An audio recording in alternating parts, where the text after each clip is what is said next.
En los últimos minutos de nuestro tiempo en Sin Distancias les proponemos reflexionar sobre el mundo que nos rodea. Llega el tiempo dedicado a la antropología, que nos traen los profesores del Departamento de Antropología Social y Cultural de la UNED. Con periodicidad quincenal nos ayudan a mirar la sociedad y la cultura desde una mirada antropológica.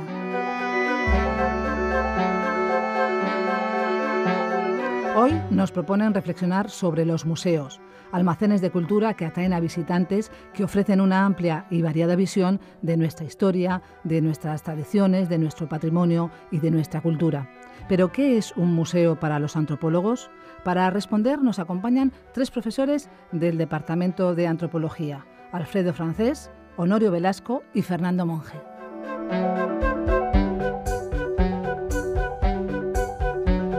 Buenos días.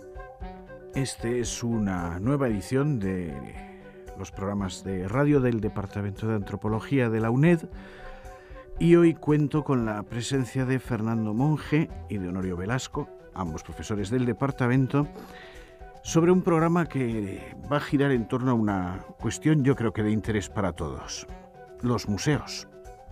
Porque en principio bien podríamos decir que los museos como lugares donde se deposita y se guarda el patrimonio cultural son espacios relacionados con, por lo tanto, con la antropología, que es la que se encarga de las cuestiones culturales.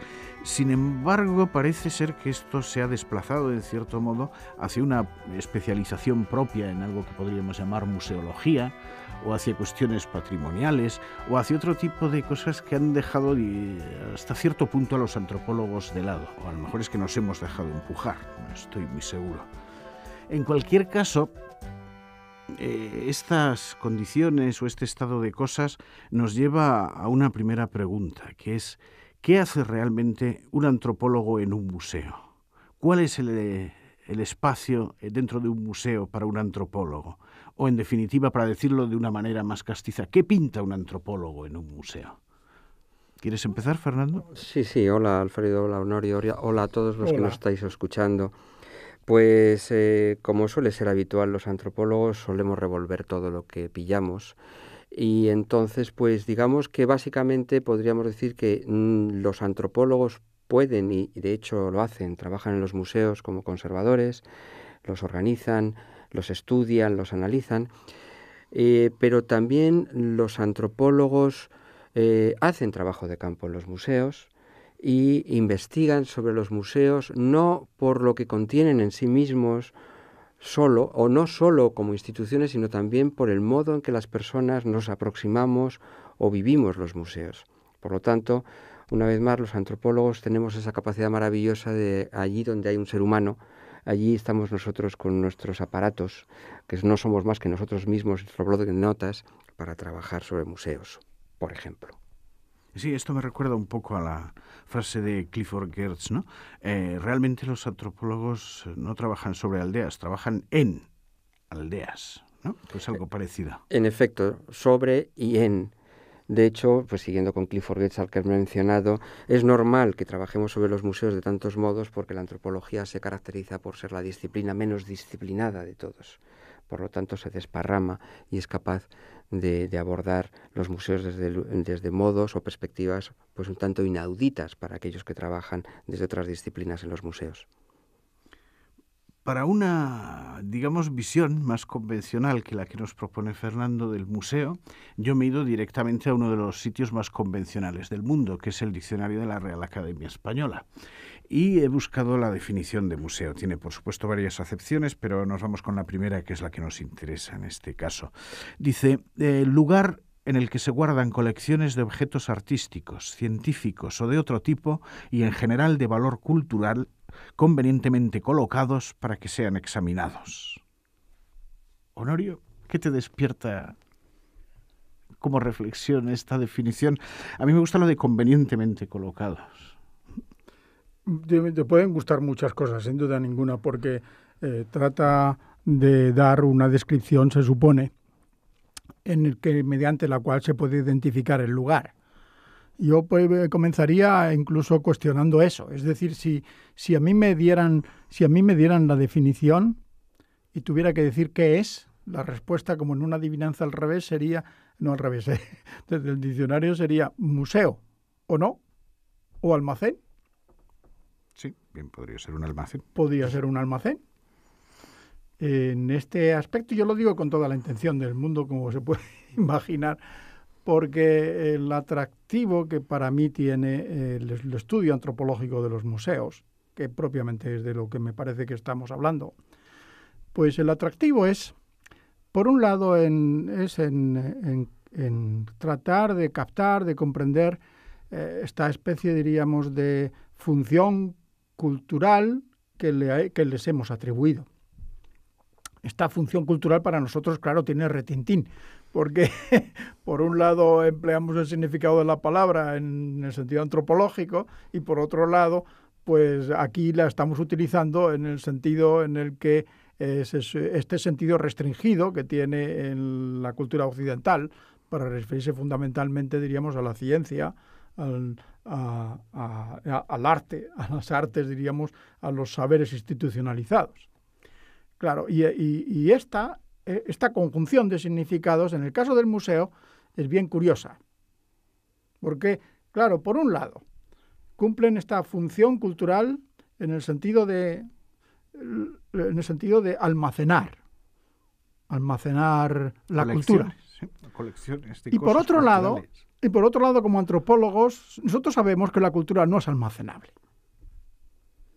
que sobrepasa al museo, que le sale por las ventanas, por las puertas, por las chimeneas, le sale por todas partes. Y que pese a su intención, diríamos, de guardarlo bien guardado, se supone, claro, para tratar de cumplir, diríamos, con su sagrada misión, que también es tratar de contribuir, dice, intentar que pase a las generaciones venideras como patrimonio cultural. Pues esta función de guardián, pues diríamos que para mí es una especie de aporía, de contradicción. La cultura, por mucho que se pretenda guardar en una caja más grande, más chica, en un almacén más enorme o más pequeño, no se puede guardar. Es más, intrínsecamente es no guardable. Por definición.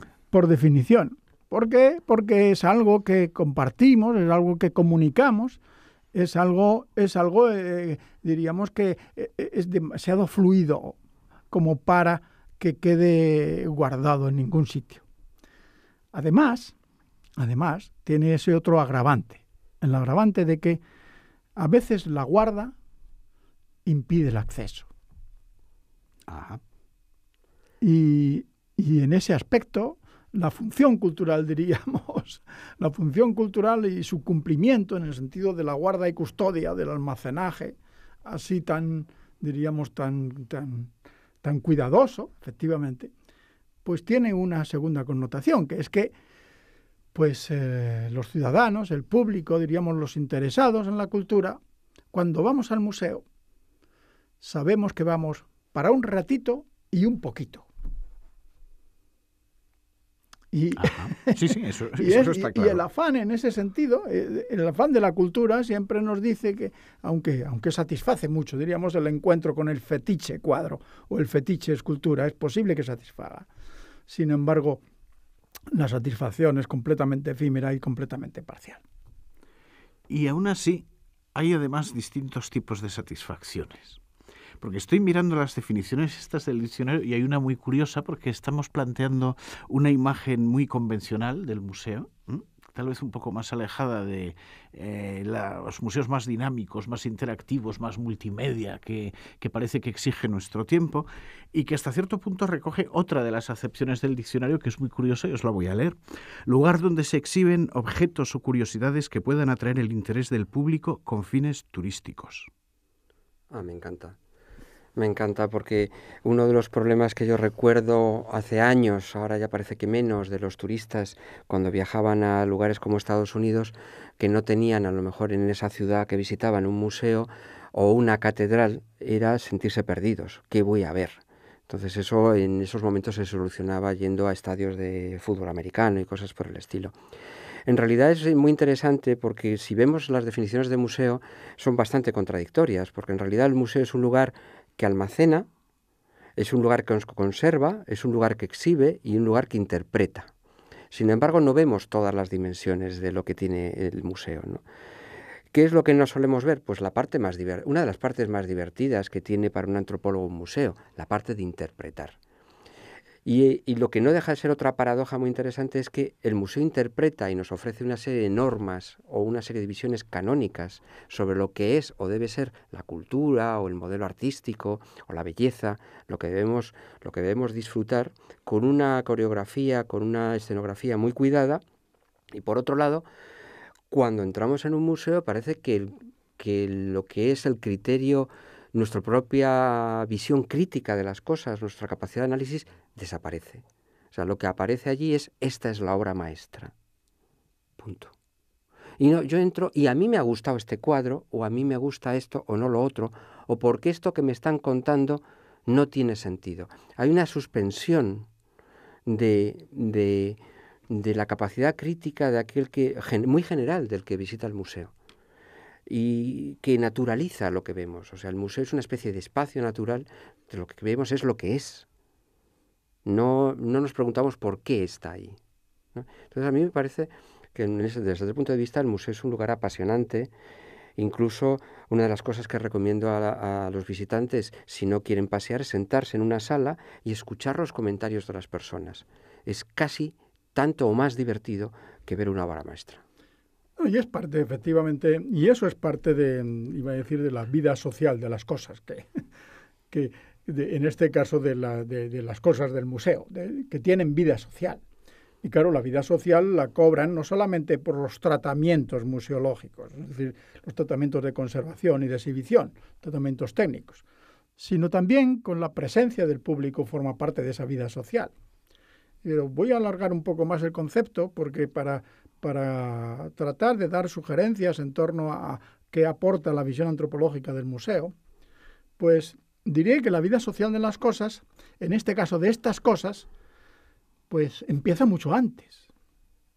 Claro, empieza cuando se supone que estas cosas no estaban en un museo, sino se supone que esas cosas estaban o bien en gestación, en los talleres de los artistas, o bien olvidadas en algún no sé qué rincón de algún palacio, de alguna casa, o bien bajo tierra, en un yacimiento que se han rescatado, o bien en algún país actualmente del tercer mundo, pero entonces colonia, o bien en el mar, porque naufragó el barco y la rescataron. Es decir, la vida social de estas cosas es muy rica. Va a decir su biografía. Yo no sé si debo decir biografía, pero esta historia, diríamos, de las cosas, pues efectivamente dicen cómo llegaron allí. Vienen del pasado, cierto, vienen del pasado, pero a lo mejor vienen porque un imperio ocupó una tierra y destruyó una cultura. Y luego se lleva sus restos para exhibirlos. Sí, con todo lo que eso ha conllevado de un tiempo a esta parte en reclamaciones patrimoniales por parte de poblaciones indígenas, algo que podíamos remontar hasta esta anécdota, ¿no? Tiene su gracia, aunque es un poco macabra. Esta de aquel esquimal en un museo norteamericano que visitó alguien y reconoció a su abuelo en la vitrina, pero sí. Si este es el abuelo, ¿no? Incluso es una cosa un tanto macabra, pero tiene cierta gracia, de humor negro. El museo era el Museo Americano de Historia Natural de Nueva York. Ajá. El esquimal que reclama a su pariente en ese momento ya era taxista en Brooklyn, le quita mucho glamour a la reclamación. Y el abuelito que había sido ni más ni menos que hervido y despojado de sus carnes para ser exhibido en huesos por Franz Boas. Sí. Así que, bueno, es una historia francamente... Este es el punto interesante, ¿eh? Hay muchas cosas en el museo que no se hicieron para estar en el museo.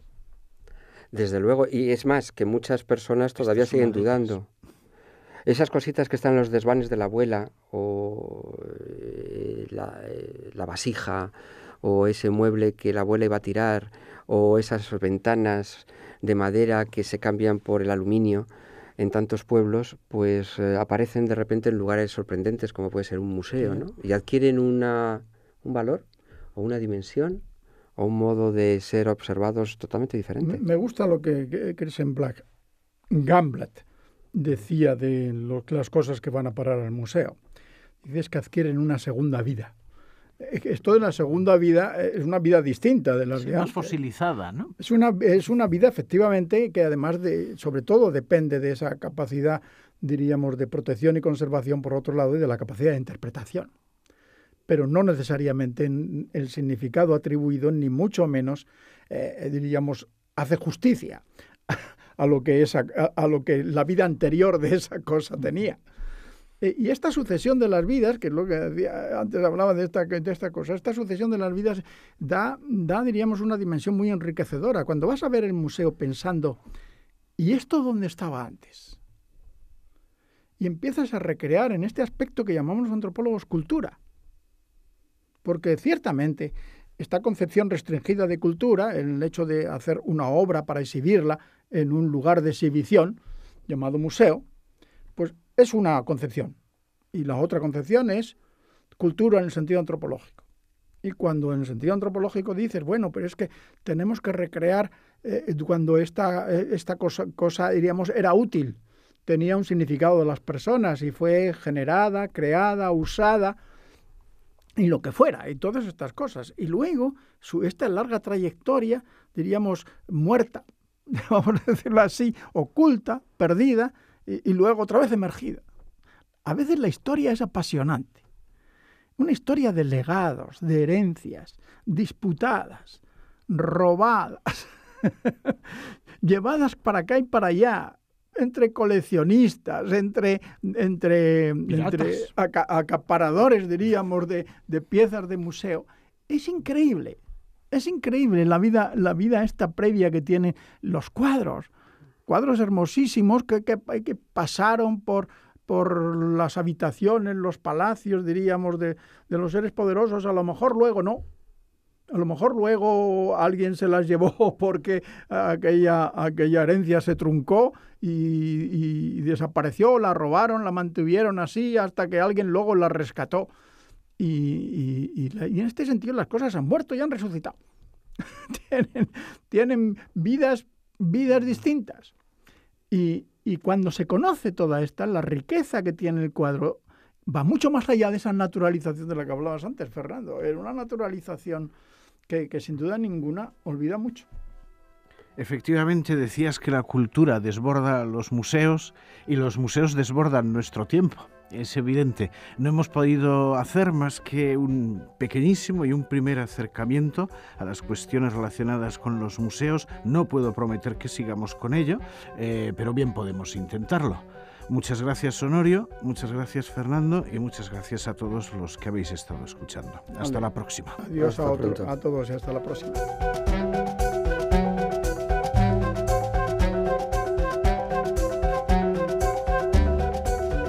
Este puede ser el punto de partida para seguir reflexionando e investigando sobre los museos desde un punto de vista antropológico. A ello nos han ayudado con sus palabras y con sus ideas los profesores del Departamento de Antropología Alfredo Francés, Honorio Velasco y Fernando Monge.